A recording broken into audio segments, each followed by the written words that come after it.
95 people arrested over anti-Mnangagwa protest, accused face public violence charges. Sanabila mashoko anotendera achienda viral yesterday. Aiwa nemavideos. Muchiona 95 people vanenge vachikumbiwa nezita raPeople's Bus.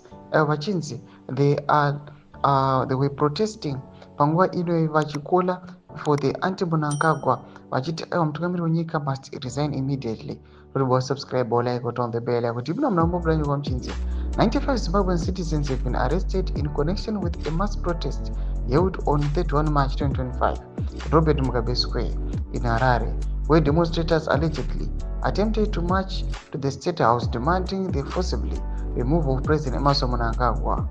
Court documents obtained by this publication provide extensive detail about the charges, the state's evidence, and the police's opposition to bail.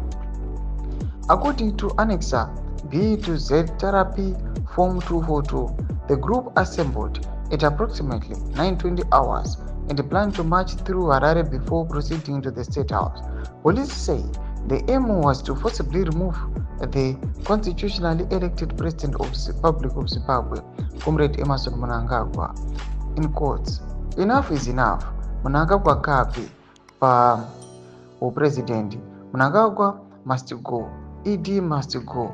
Nezvigananda zvake mazibaba oshanda uko huyai mutitungamirire. Comrade Geza huyai mutitungamirire. Ndomasvika anobuda panapa achionekwa kunzi aiwa 95 arrestiwa pamusoro pekulida maprotest ari anouya panapa achinzi anti-Mnangagwa cause achinzi ari they were aimed at forcing mutungamiri wenyika kuti resign immediately panguva ino nyika pairi kufesa machallenges neeconomic collapse. Tudze mafunguro enyu moti pamusoro pechiitiko ichi muna comment section medu.